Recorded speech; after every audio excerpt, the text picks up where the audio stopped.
To this. One kick of the ball by Didier Drogba. Yeah, it's the greatest night in Chelsea history. Champions of Europe at last.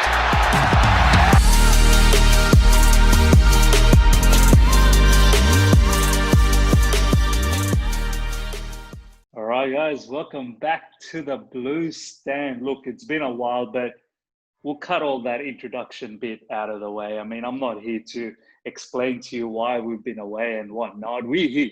That's what matters. And we've got a different scene in the Blue Stand YouTube channel at the moment. We've got Ameya, we've got Kunal, and obviously myself.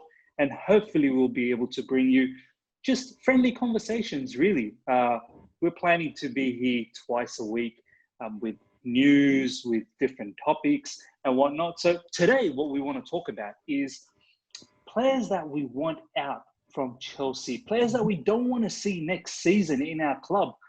So first of all, Ameya, I want to go straight to you, my man. Obviously, we've got Kunal as well. We'll bounce through it, all of us. Who are the players that you probably don't want to see next season at all?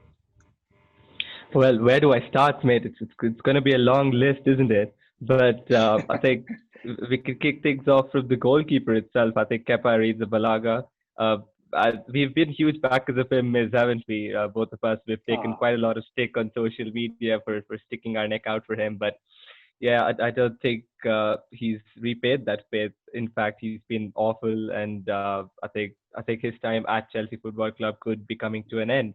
I did see some interest from some Spanish sides interested in taking him out on loan or something. So hopefully that materializes. But yeah, I think I'll start things off with Kepa. Then what do you think, Kunal? Who's next on your list? I mean, of course, first of all, I'd have to say that the Kepa situation, I think it's done and dusted for me.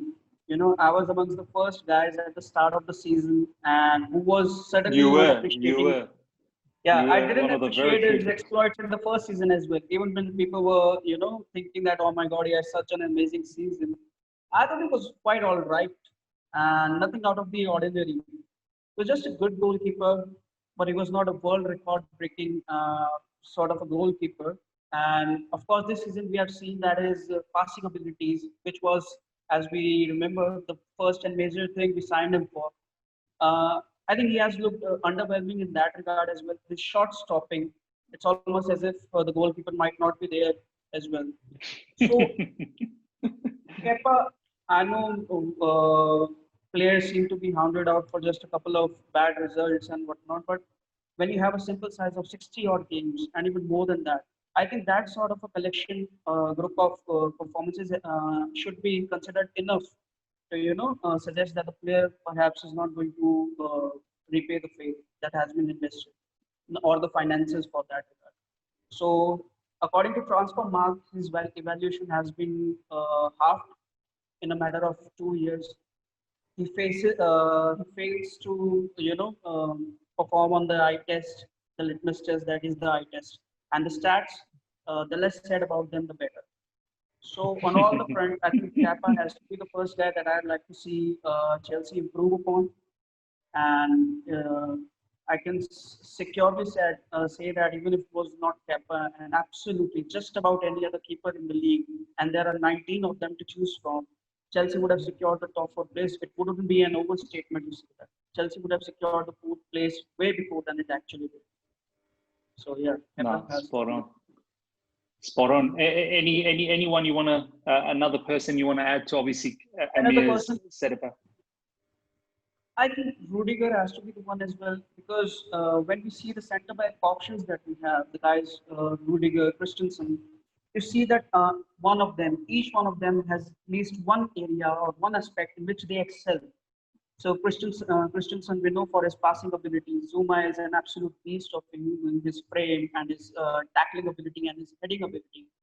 Rudiger is sort of a hybrid of both, or maybe nothing. So I think once again, the eye test. He doesn't really perform bad on any of the metrics, but oh my gosh, does he look clumsy? He looks clumsy, man. Yeah, I mean, very clumsy. Whether on the ball or off the ball, it's a heart in my mouth moment with Rudiger. I'm I'm not even scared. I'm expecting him to, hoof the ball out of play or maybe, needlessly hoofing it to another opposition player. So Rudiger, I think he can have a brilliant future in the Chelsea scouting department, especially for finding the young German talents. But I think as a player, which is the need of the hour, as we have seen the defense perform as it has, yeah, Rudiger would be another guy, and he's quite respected in different leagues, in foreign leagues. So I think we can also fetch a hefty sum for him. I mean, funnily enough, the worst centre back that we have will most likely be sold for the highest bid. He has the most. Nah, true. Very good. Look, I agree with both of you boys. First up, Ameya, I still remember that thread that you made for Kepa, man. That bang. I still remember in football Twitter that banged massively. And I backed Kepa as well, but I think it definitely needs to be said that he needs to go. As Kunal mentioned it as well, the stats, the eye test, everything fails now. So he's out of here. Rudiger is probably the other one that I want gone. As Kunal was mentioning, that he's clumsy and he's just, man, for an experienced player, it's just embarrassing. Honestly, that missed time tackle or whatever it was, lunge or whatever he does all the time when Bellerin was running and he just, spread his legs open, which was embarrassing. And Bellerin was straight through. So, yeah, I agree as well that Rudiger, get out of here as well. Now, my third person would probably be, look, I know we said Rudiger, but I wouldn't mind if Andreas Christensen left as well, boys. There's some rumors that we may be doing a swap deal with Matthias Ginter. I don't know too much about Ginter. I saw today Vivek, I'm sure you guys will all know who Vivek is on football Twitter. He posted that he's excited about Ginter and he's okay for Christensen to be swapped. And I said, hey, is Ginter, is he physical? Is he more physical than Ginter? And he said, mate, anything is more physical than Christensen. So, Ameya, on to you, my man. What's your thoughts, Christensen? You want to keep him? You want to let go of him? What's your thoughts? Yeah, I'm 50-50 on him, honestly. I mean, I think Rudiger's definitely our worst centre-back. There's no debate about that. But for some reason, I don't know why, but for some reason, Rudiger is rated by Lampard, right? And so I think for that particular reason, he might probably end up staying. So I think I have to agree with you, Miz, that I think Christensen is most likely next on the chopping block to be sold, especially if we sign another centre-back. I think Christensen is the most vulnerable, if you would, to get sold. But personally, if it's up to me, it would have to be Rudiger. But for the financial perspective, or from Lampard's perspective, rather, I think it could be Christensen. Yeah. No, that makes sense to me. Actually, you're right. Like, he seems to favor Rudiger a lot. What about left back now, boys? I'll go to Kunal first up. Emerson. There was a funny video by Matisse yesterday. I'm pretty sure you guys have seen it. He said that, Don, where did you go? Who kidnapped you? What happened to you? You were playing so well, and then all of a sudden, after the injury, he's gone. And Alonso, we know, man. I mean, look, let's face it, man. The guy is so slow. Yes, he's so good in the left wing back area, and he gives us that variation. But man, he gives me a headache, boys. His pace, he's so slow. It's in slow motion, the game. So, Kunal, what's your thoughts on left back, man? Do you want to get rid of one or get rid of both? I mean, Emerson, this has been the story of his Chelsea career this far, highlights and disasters. It's been a story like that. And you get so many glimpses of him that, prime Ashley Cole is back in the Chelsea kit. But then again, he can wander off. No way. Who says prime Ashley Cole is back with Emerson? Who said that? They're reactionary ones, but they are a certain, so with Emerson, I told you that he has the tendency to be the best left back that we have, and we don't have many good ones at the moment. So it's a very low bar. And when you can, it's a very low bar, to be honest. But then again, he has a certain tendency of a David Luiz at left back, to wander off into the nothingness of space, the emptiness of space. He can have those flashes. But he's just like so out of the picture, and we look so vulnerable. And less said about the defensive accomplishments of Marcos Alonso, the better. But at least he has the flexibility. So so that Lampard he allows Lampard to try different formations. So you can give him that. And of course, he was never blessed with blistering pace. So I think we can also say that he will remain at his prime, whatever the prime is for the next few years. While Emerson still has a very good sale value, and he was not too long ago regarded as the best left back in Serie A. So of course, especially we can really. Yeah, Emerson man. was voted as That's why we best bought left him. back in Yeah, Serie. yeah, one of the best Wow, left back man. after the Juventus guy, and forgot the name. Sandro. Alexandro, of course, he and Amazon, or you can say one of the more emerging left backs to watch out for the future. So it was widely regarded that, and obviously Conte, Antonio Conte knew a few things about Serie, so obviously saw something of promise there. But once again, Marcus Alonso, I think he doesn't have that much of a resale value, and you can see his use, especially when you consider him playing for an Atletico Madrid side. He'd be an absolute beast. I'm sure about that, Marcus Alonso. So in a back three system where you already have defensively stable three centre backs, I think Marcos Alonso can do his thing, which is certainly better than most left backs in the world. Yes, he's good at very limited sort of things, but the things that he's actually good at is actually phenomenal. So Emerson, he's just like a guy there, left back. You just put any guy at left back, and also he has a quite good selling value at this point. So I think for me personally, Emerson, given his age profile, given his transfer value, and given the fact that he doesn't really jump out of the scene in any sort of a department. I think Emerson would be the one for me to replace. And obviously, the rounds going out about Regulon from Real Madrid. I mean, I cannot obviously confess that I've seen play him every minute of in the La Liga, but from bits and parts and also the statistic side of things look as promising as any left back that we have been linked with, if not better, including the likes of Chilwell. So yeah, Emerson for me would have to be the one who will have to make way for the new left back, whoever it may be, and I hope that it's either Chilwell on a more relaxed fee or promising backs such as the regular. So yeah, Ameya, Emerson for me, yeah. what's your thoughts, my man?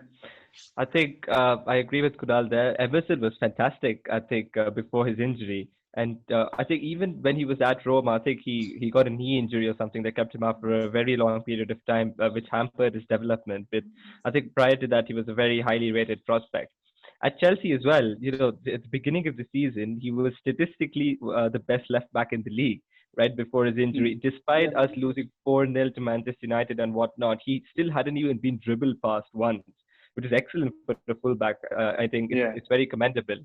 But then since he got his injury, I don't think he's looked himself, and he couldn't even make the bench when he was fully fit on so many occasions this season. So I think that as Kunal mentioned, I think he's still 26 or 27 if I'm not wrong. So I think we could still get a good fee for him. While Alonso, I think is nearing 30. I think he's 29 or 29, something. yeah. Yeah. So I think Alonso's going to stay, and he also offers the tactical flexibility if Lampard does choose to go with the three at the back system at times, right? So I think Alonso would probably stay. If it was up to me, right, I would bin both of them without a shadow of doubt. I think I like that. Bin them both. Yeah, bin them both. Alonso has the lowest dribble success. Sorry, dribbled against success percentage. I mean, throughout every single left back in the league, right? He lets the players get past him most often, which is atrocious. He loves it. Bad. He loves it. He loves it. Alonso loves it. I remember the last game. Yeah, exactly. So Adama Traore versus Marcus Alonso. Oh my God, that's a stuff nightmare.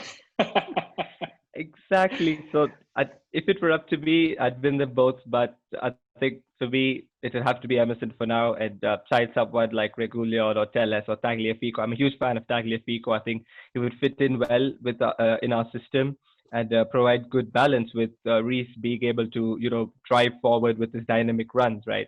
So I think Tagliafico would be the best option, but I'm a huge fan of Regulion as well. I think I first got to know him through FIFA, right? Don't laugh at me, guys, but he was excellent, and then I started scouting him. And then I started scouting him in real life as well. And yeah, I think he's a really good talent. I think he's the sort of player that, dares to take on the opposition player and, Yeah. get dribbles in, right? So that's a Yeah. really good sign for a left back. And I think him and Reese on both sides could form sort of like an Alexander Arnold and Robertson formation, right? It could work really well. So Absolutely. yeah, I'd happily take him as well. He's still very young, of course. But yeah, for me, the first choice remains Tagliafico. But for some reason, we're hell bent on getting Chilwell. So let's see how that goes. Yeah, look, we're going to keep the Sergio Regulon for another day. I'm still trying to get used to how to pronounce his name. So we'll talk about that another day. But so Kunal is out with MSN. Ameya is out with MSN. I'm also out with MSN. I mean, to be honest, I'm out with both of them. But if one of them goes, I'll be happy. Let's now swiftly move into the midfield area, guys. There's some talks about Jorginho, and you know how I've been about Jorginho in recent times. No disrespect for this particular player. For me, it feels like he doesn't fit. I feel like next season, Frank's going to play the attacking eights, lone DM. He can't wait till Kante comes back. We saw that goal that Bellerin burst through and ultimately ended up being a Aubameyang goal. You could see Kovacic and both Jorginho did not track back, They were in that space where Bellerin was cutting through. They did not track back. And we've seen that many times. So for me, honestly, guys, I would not mind if this player leaves now and finds better pastures out there. So that's one person I'd get out in midfield. I know there's a lot of talk about Barkley. He's honestly, he's so close to me. He's close to my heart, man. He's close to me. But I can understand he needs to go because, he's not really Chelsea quality. So for me, these two probably be the players to get out. Let's go from this way this time. Ameya, what's your thoughts on midfield? Yeah, on midfield, I think you summed it up brilliantly there. Jorginho, spot on. I'm a huge fan of Jorginho. I think both of us were before he started getting exposed defensively. But as you mentioned, now I think with Lampard preferring the attacking eight system, right? So I think his basically what he requires from the defensive midfield position is someone who can barge the opposition off the ball, who can commit a tactical foul and break up the opposition counter-attacks, right? But then Jorginho just isn't that sort of player. I mean, on paper, his stats are actually fantastic. I think he still leads the team with interceptions for recoveries and even has more tackles, I think, than Kante, if I'm not mistaken. So basically, he has the stats are all there, but the physicality aspect is just missing from him, right? I mean, and I think he's not fast. He's not like an excellent tackler. He can't barge the opposition off the ball. But so I think he is a casualty of the system change, right? And I think keeping Absolutely. him, especially at the ripe age of 29, I don't think that 28 to 29, if I'm not mistaken, and I don't think it's right for us to keep a player on the bench throughout the season, right? Because I don't think he'd get in the action, especially if Kante is fit, and also if we do get Declan Rice, as you mentioned. So I think it would be best to move on, probably to the Serie A, most likely to Juventus. But we have to see if the deal materializes, because Juventus don't seem to want to spend a lot of money. So I think they'll try to get a swap deal done or something and dump all their deadwood onto us. We're not going to let that happen. We believe in Marina. Yes. So hopefully we get a good deal for him there. But I think that he would most likely leave. I love Jorginho. To anyone who's watching this, I love Jorginho. Don't get me wrong. But he's a liar. He's a liar. Agenda. Send me to Juventus, man. I have to go support Juventus. But no, man. I think he's a problem. He's a casualty of the tactical, change that Lampard wants to introduce. And about Barkley, I think I know that you have an irrational love for him, Mez, but I think you summed it up. I think he's just not Chelsea quality, and I think David Moyes is a huge fan of him from his Everton days. So I think the swap deal for Declan Rice with West Ham United has been gathering pace, and hopefully that materializes. But either way, Barkley is someone I definitely don't want to see in a Chelsea shirt next season. And yeah, I want him to vacate that number 8 jersey because frankly, that's just disrespectful to the manager who wore the jersey for so long with the number 8 at the back, and seeing him coach Barkley, it's just sad, really. Man, the manager likes him though. The manager really likes him. Yeah, true. Kunal, what's your thoughts, man? You keeping who you keeping, who you leaving in midfield? I mean, you guys have summarized the situation with Jorginho certainly well, so I don't think I can add too much to it. And of course, I did a piece on him a few months ago, and so you can, I'm the last person you can criticize of being a Jorginho hater. I'm far from that. Having said that, and of course, I'll just take a text from Ameya's book that he has been the victim of the system. He's not a bad footballer. He's not a bad footballer. I think Jorginho is one of the more traditional registers that are going around, and that's quite a rare breed these days. But once again, I'd have to agree that maybe he's just not suited to the pace of the Premier League. At 29, he's certainly not going to find that extra bit of yard in him. He's not going to suddenly going to be that player who's barging people off. He's not going to physically improve a lot, and he's not going to get that pace as well. If anything, the pace will only leave him as he passes the 30-year threshold.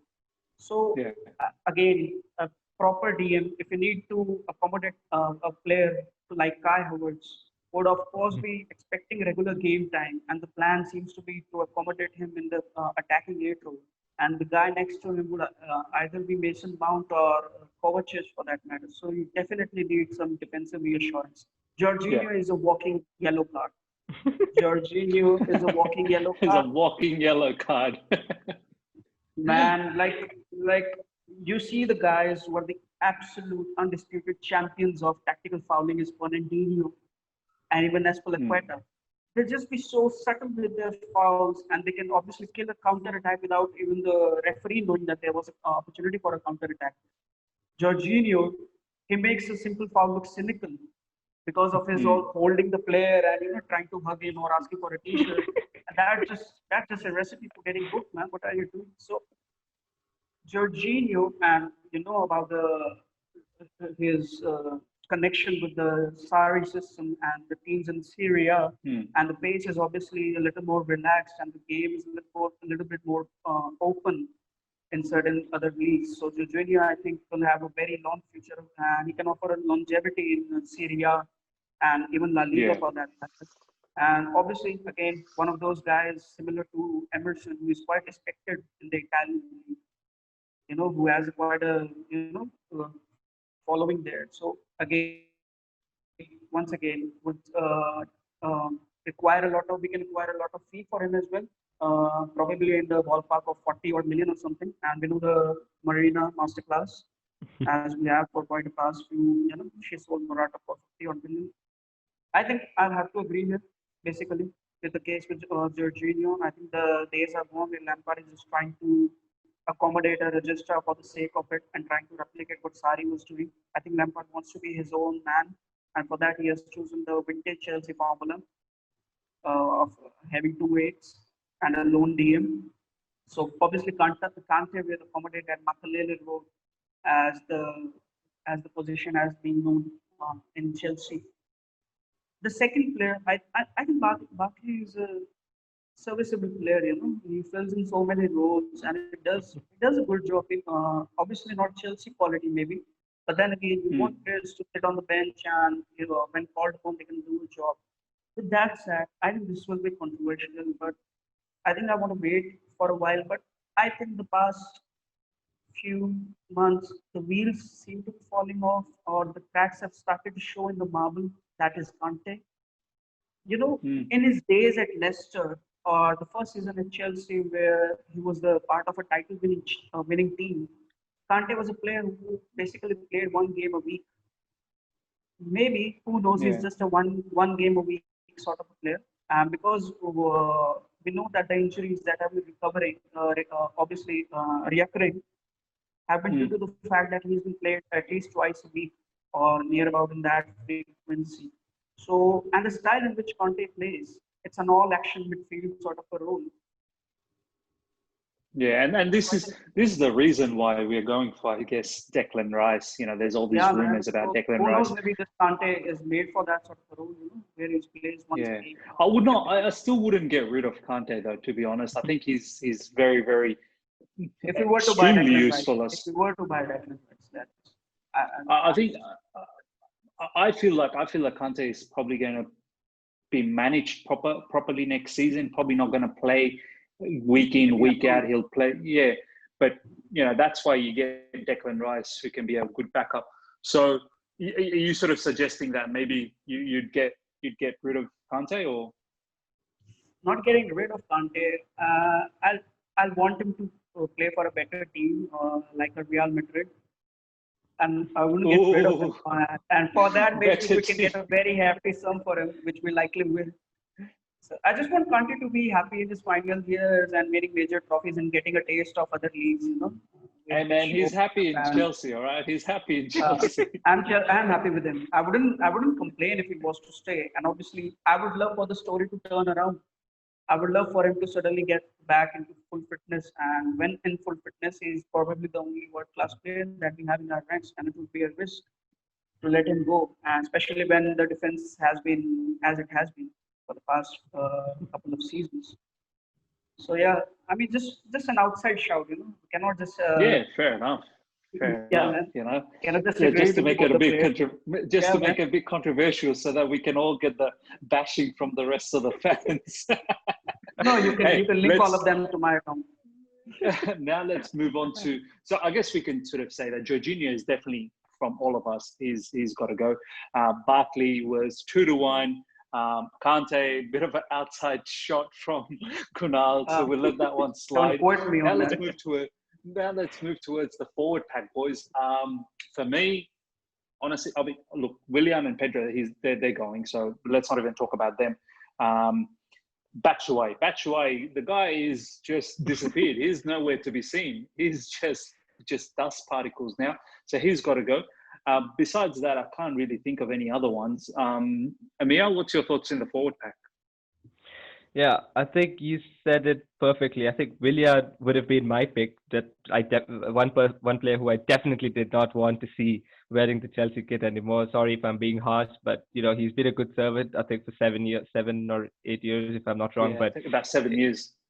Yeah, so I think thanks for the service, man. But it's honestly time to go. He's way past his prime, and he's just not. He doesn't have that sharpness about him anymore, and he's never been the one to provide us with that output, right? The goal output. I think he averages 5 or 6 goals a season, which is very bad for a winger. I think, especially for someone of Chelsea's quality. I mean, you could argue that he's involved more in chance creation and whatnot, but he's just so inconsistent. And his decision making on the pitch is so bad. Like, even with experience, certain players do improve on that, right? They know when to pick out a pass, or when to go for a shot, or when to play if there are 2 people making the run, right? You know which player to pass it to, who has a better chance of getting into a better goal scoring position. These sort of things, they're supposed to come to you naturally, or with time, right? With coaching.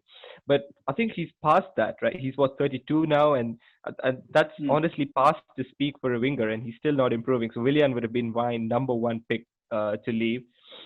But I think recently, it has more or less been confirmed that he's going to Arsenal. So I think I'm pretty satisfied. Yeah, I think he's leaving. Yeah. Just before we went live over here, I saw that there were some reports that people are saying goodbye to him. Some of the players have been saying goodbye and whatnot. So I think it's imminent. Yeah, exactly. So apart from that, Pedro, I think he's been a fantastic servant as well. So crucial in our 16-17 season.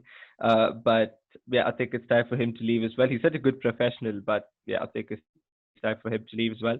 And Batshuayi, as you mentioned, man, I think I saw a tweet from one of the journalists that Timo Werner was on the pitch to talk with the players before the FA Cup final, but Batshuayi wasn't.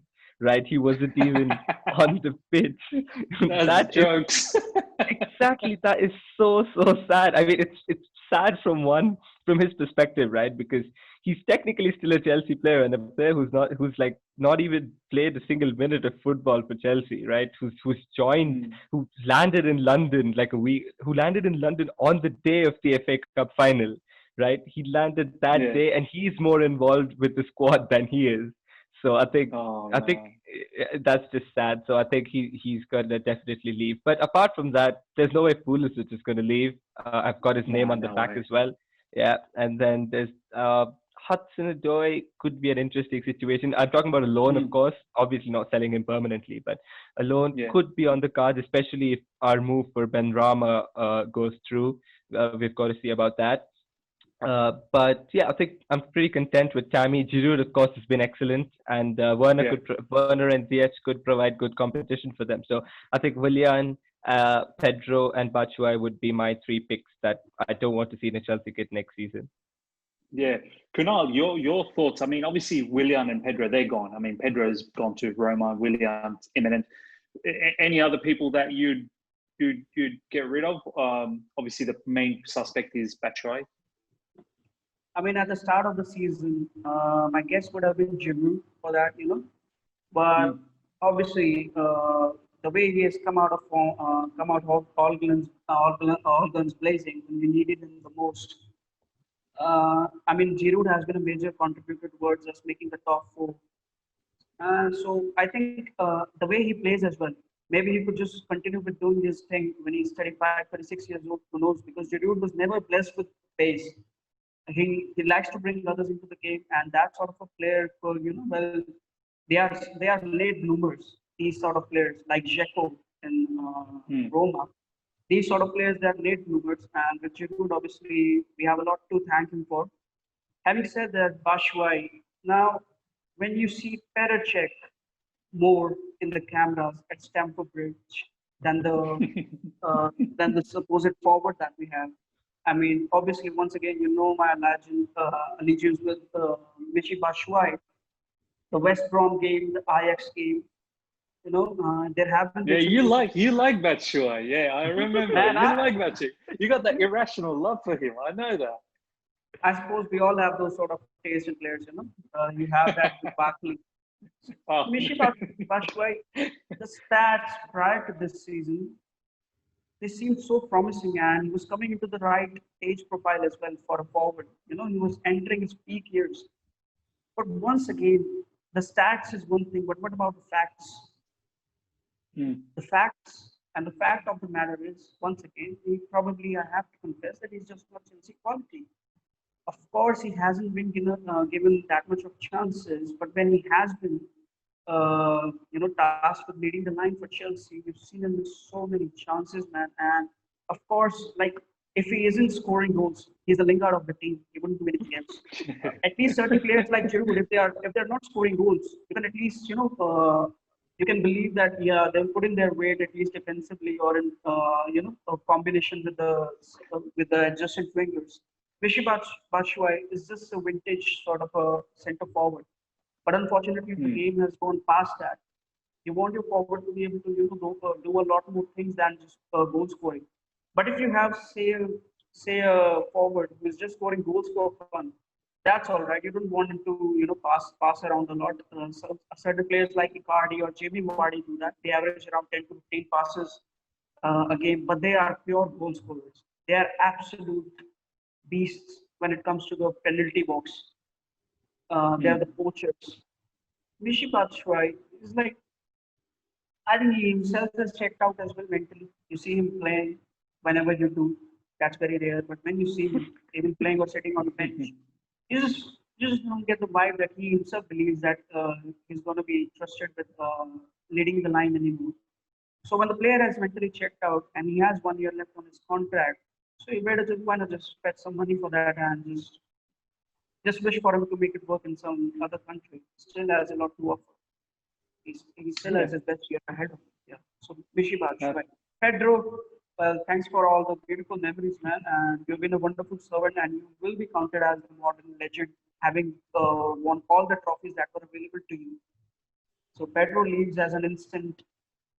Well, he'll be at Chelsea. He won't be counted as a Chelsea legend, but he'll be counted as a cult hero, I think. He'll be a cult hero in Chelsea. So would be Giroud, I think. And William, once again, he offers longevity. He offers work rate, but he's a winger who doesn't offer goal threat. And when comparing to the modern game, to the likes of Salah. William, I think, like I think I was just gonna say that we should do a separate episode on Willian, guys. I've got some different thoughts about Willian. I know. Look, at the end of the day, he doesn't produce much, but I feel we look at that production a lot and probably disregard a lot of his stuff that he does that doesn't get picked up, like his defensive attributes, his track backing attributes. I'm going to use a new term here. It's called the defensive winger.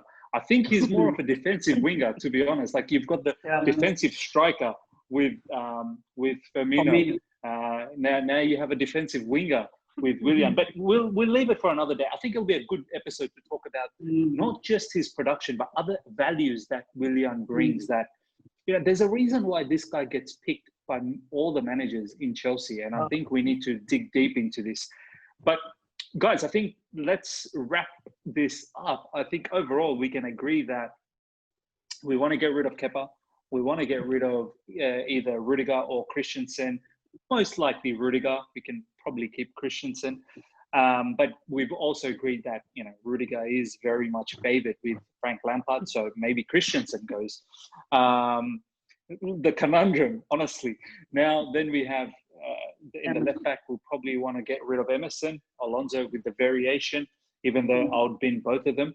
And in midfield, Jorginho has been a resounding shout from all of us. And Barkley, more or less, there. Kante, slight shout. Look out for Kunal, everyone. Message Kunal, DM is open. And up front, we have said that Batshuayi has got to go because he's checked out, as Kunal said, mentally checked out, and let's get him physically checked out as well, so that he can relax somewhere else. Guys, thank you so much, Ameya and Kunal. Obviously, we'll all of us will be back again with another episode. Quick word from both you guys. Ameya, first up.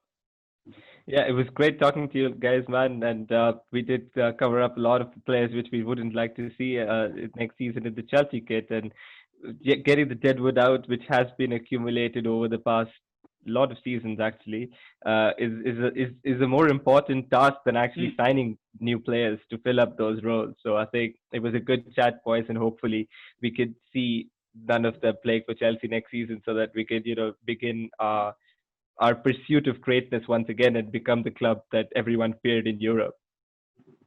Nice. Kunal, final words, my man.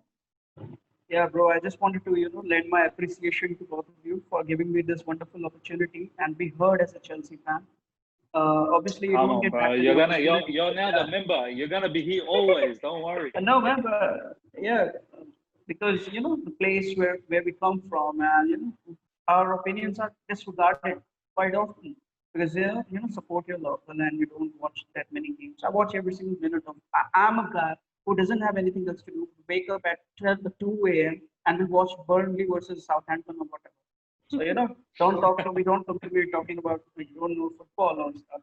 So I'm just so happy that having to interact with you guys, and hopefully we'll bring more and more content, and hopefully people will also find us quite interesting to talk to and listen to. So yeah, cheers for that. Brilliant, guys. Well, guys, everyone, hope you enjoyed this episode. As I said, we try and be here twice a week, and maybe next up we might even talk about Willian. We might even talk about Reguilon, Sergio Reguilon, and we'll see how it all goes, how all the news pans out. Until next time, guys, everyone, see ya.